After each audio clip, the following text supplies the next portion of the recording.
भाई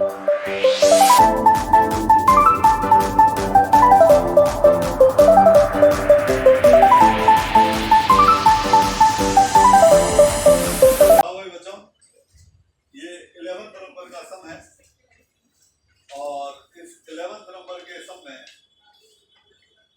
फिर दोबारा एक बार फिर वही सारी बातें हैं। फॉर्म डिसॉल्व हो रही है काला, गोरा और भूरा की। लेफ्ट की एंट्रियों को राइट में लिखना है, लेकिन जिनको नहीं लिखना मैं बार बार बोल रहा हूं, अब तक याद हो जाना चाहिए। कैपिटल में जाने वाली चीजों को नहीं लिखते, पार्टनर का लोन नहीं लिखते और कैश या बैंक नहीं लिखते। इसके अलावा जितनी भी एंट्री लेफ्ट में है वो सब राइट में जाने वाली है, जितनी भी राइट में है वो सब लेफ्ट में जाने वाली है। चलिए पढ़िए। सबसे पहले क्रेडिटर लेफ्ट में लिखा है, राइट में जाएगा 24,000। तो बाय क्रेडिटर्स 24,000। इसके बाद जनरल रिजर्व, बिल्कुल बच्चों, क्योंकि रिजर्व और फंड जब कैपिटल में जाता है तो फिर वो रियलाइजेशन में नहीं आएगा। क्लियर है सभी को?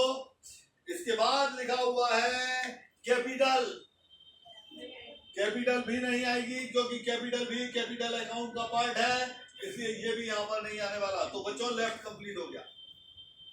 अब राइट पढ़ेंगे, राइट पढ़ेंगे, लेफ्ट में लिखेंगे। सबसे पहले कैश लिखा है, नहीं आएगा क्योंकि ये देखिए कैश या बैंक अकाउंट बनता है उसमें जाता है, इसलिए ये भी नहीं लिखा जाएगा। इसके बाद लिखा हुआ है डेटर, राइट में लिखे हैं, लेफ्ट में आएंगे। लेकिन डेटर्स को लिखने की जो कंडीशन है बच्चों, बुक में जरा ध्यान से देखिए। डेटर्स लिखे हुए हैं और उनमें से माइनस हो रहा है रिजर्व। अब देखिए बच्चों, आपको ये ध्यान रखना होगा कि ये रिजर्व बैक डेप्स रिजर्व है। उन्होंने शॉर्ट में रिजर्व लिख रखा है, लेकिन ये बैक डेप्स रिजर्व है। ये वाला रिजर्व जो किसी चीज में से माइनस हो रहा हो वो ये रिजर्व नहीं है। ये जो रिजर्व फंड है वो हमेशा बैलेंस शीट की लायबिलिटी में होता है, रिजर्व कभी एसेट्स में नहीं होता है। ये रिजर्व बैक डेप्स रिजर्व है।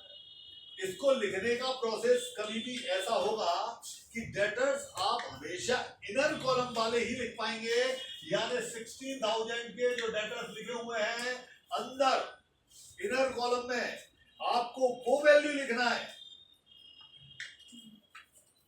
और जो उसके अंदर बैक डेप्स रिजर्व माइनस हो रहे हैं, किसी चीज को माइनस करना हो तो अपोजिट में लिख दो, ऐसा कहते हैं। तो उस बीडीआर को आपको, वो बैक डेप्स रिजर्व बच्चों शॉर्ट में बीडीआर बोलते हैं, उसको या राइट साइड में लिखना है 500 रुपीज, ऐसे लिखना पड़ेगा बच्चों। अपन डायरेक्ट डेटर 15,500 के नहीं लिख सकते, अपने को हमेशा अंदर वाली वैल्यू को, राइट वाली को लेफ्ट में लिखना है, और जो माइनस है उसे अपोजिट में लिख दो, ऐसा करना है। क्लियर? अब क्यों ऐसा करना है ये आगे सब में अपने आप आपको मैं जब वो आएगी बुक और एंट्री तब एक्सप्लेन कर दूंगा, तो समझ में आ जाएगा कि ऐसा क्यों करना है। अब है स्टॉक, राइट में दिया है, लेफ्ट में आएगा। बुक जरूर देख के चलना, जिसको सीखना है दो सब में सीख जाएगा अगर आप कोशिश करेंगे तो। तो स्टॉक 15,000 का राइट में है तो लेफ्ट में लिख दीजिए।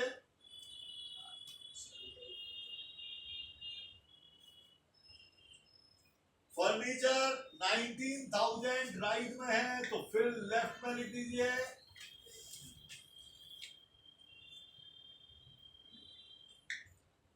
इसके बाद बिल्डिंग राइट में है तो फिर लेफ्ट में लिख दीजिए 38,500।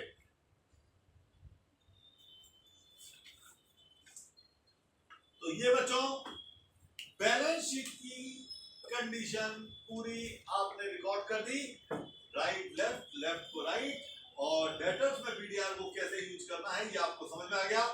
इसी प्रकार से अगर आपको कभी भी कोई भी वैल्यू माइनस में लिखी हुई नजर आ जाए तो आपको उसको ऐसे ही लिखना है, यानी अपोजिट में लिख देना माइनस वाली को, और ग्रॉस वैल्यू अंदर वाली वैल्यू को, पूरी वैल्यू को लिख देना, चाहे वो एसेट्स में हो चाहे वो लाइन। ठीक है? अब आपको मालूम है एडजस्टमेंट्स पढ़ने होते हैं।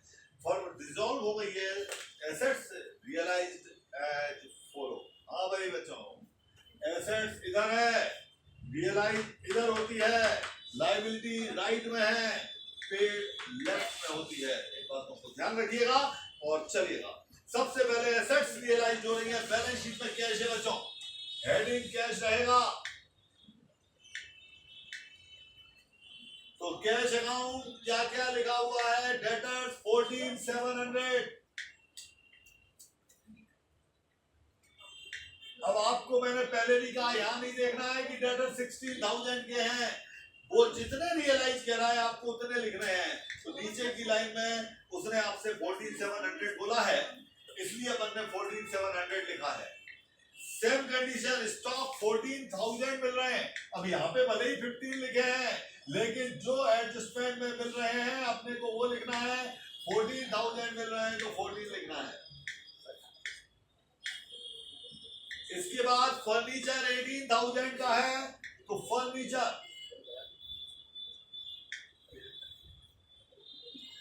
तो ये फर्नीचर में 18,000 लिखे गए। फर्नीचर के बाद बिल्डिंग 41,500, ये भी एसेट्स है, तो बिल्डिंग 41,500 बिल्डिंग भी यहां पर लिख दी गई। इसके बाद एंड क्रेडिटर 23,000 पर सेटल्ड। अब क्रेडिटर 23 में सेटल्ड हुए, क्या इस साइड में आएंगे क्रेडिटर? क्रेडिटर इधर आएंगे क्योंकि इधर लिखे हैं राइट में, लायबिलिटी है, पेमेंट होती है टू कैश अकाउंट। क्रेडिटर्स 23,000।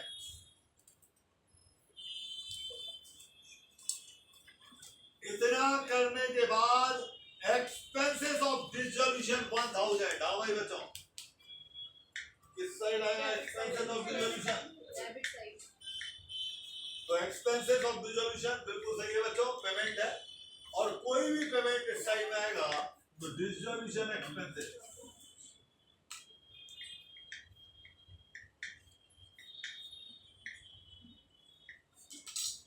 तो डिसोल्यूशन एक्सपेंसेस 1,000। बस भाई बच्चों, जो लिखा था वो तो आपने कंप्लीट कर दिया, लेकिन अब जो नहीं लिखा है वो आपको करना है। और आपको मालूम है लायबिलिटीज के पेमेंट विदाउट इंफॉर्मेशन करने हैं। चलिए जरा, ये लायबिलिटी ना लिखी होती है, क्रेडिटर पेमेंट हो गया, मीडिया क्या ये लायबिलिटी होती है? नहीं, ये तो डेटर से जो नहीं मिलने की संभावना है, ये वो पीडीआर है, तो ये लायबिलिटी नहीं है, इसलिए भले ही उधर लिखा है लायबिलिटी के साथ, लेकिन लायबिलिटी नहीं है, इसका पेमेंट नहीं होगा। बात कंप्लीट हो गई बच्चों, और कुछ हमारे पास है नहीं, और जब है नहीं तो अब यहाँ का टोटल लगा दिया जाएगा 24,000, यहाँ का आ गया 91,200, और फाइनली प्रॉफिट या लॉस? प्रॉफिट है, तो profit transfer to capital account.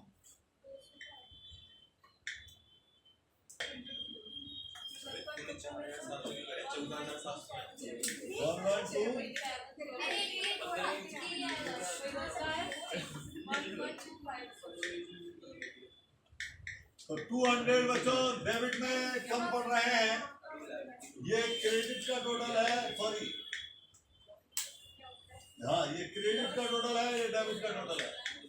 तो बच्चों प्रॉफिट आ रहा है, पार्टनर्स में डिस्ट्रीब्यूट होगा, पार्टनर है काला गोरा भूरा।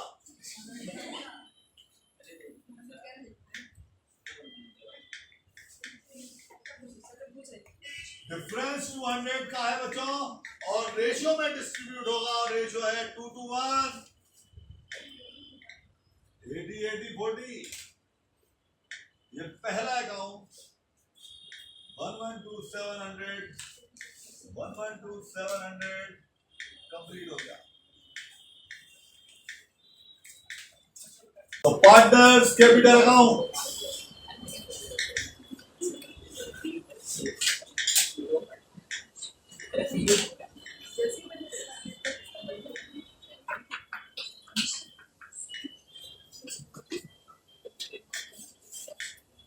बच्चों इस सब में 3 पार्टनर हैं, इसलिए अमाउंट के 3 कॉलम होंगे।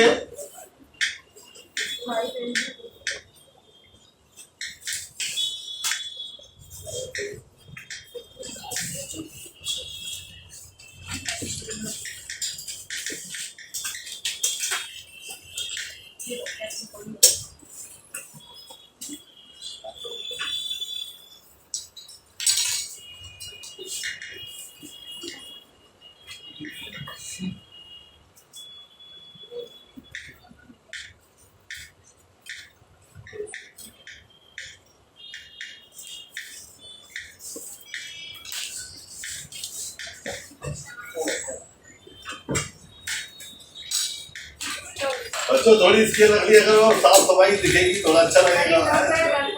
भले ही रखो, घर में मेहमान आते हैं तभी घर की सफाई करते हैं क्या?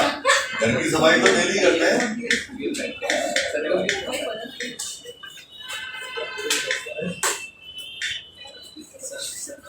थोड़ा भले ही रफ है लेकिन अच्छा दिखेगा हमेशा।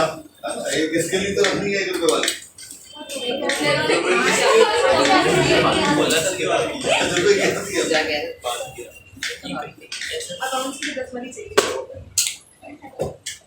अरे घर में कुछ भी कार्डबोर्ड का कुत्ते को काट के रख लो, 5 रुपए भी खर्च नहीं करते, 1 रुपया भी नहीं करना। तो अंबिका ठीक है ना, सही है ना?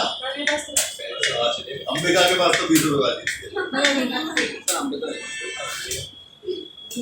हाँ भाई, कैपिटल अकाउंट बच्चों, बैलेंस शीट देखेंगे और बैलेंस शीट में से ये 5 बातें बच्चों ये लिखी होगी हैं। लेफ्ट में लिखी है तो राइट लिख देना, राइट में लिखी है तो लेफ्ट लिख देना, इतनी सी बात है। कैपिटल अकाउंट में सबसे पहले कैपिटल लेफ्ट में लिखी है, राइट में आएगा।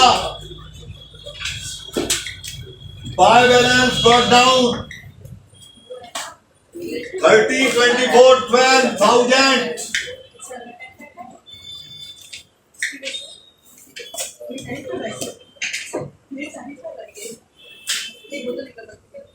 इतना करने के बाद बैलेंस शीट में करंट अकाउंट नहीं है, ड्रॉइंग्स नहीं है, रिजर्व है। बच्चों राइट वाला बटेगा, लेफ्ट वाला बटेगा।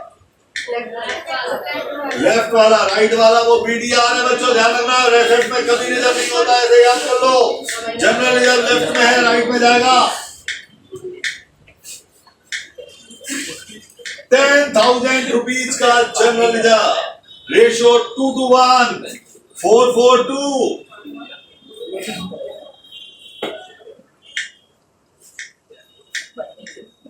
और बच्चों जनरल रिजर्व के बाद अब हमारे पास प्रॉफिट एंड लॉस नहीं है, बिल्कुल। तो वो पहला काम खत्म कर दिया। तो यहाँ पर जो अब हमारे पास कंडीशन है, वो कंडीशन के बारे में आप सभी जानते हैं। रियलाइजेशन अकाउंट में आएंगे, रियलाइजेशन अकाउंट में पार्टनर्स के नाम की एंट्री ढूंढेंगे। तो बच्चों पार्टनर्स का नाम राइट में नहीं, केवल प्रॉफिट में दिख रहा है, और केवल यहाँ दिख रहा है लेफ्ट में। तो रियलाइजेशन राइट में जाएगा, बाय रियलाइजेशन अकाउंट। और वैल्यू की बात करेंगे तो 80, 80 और 40।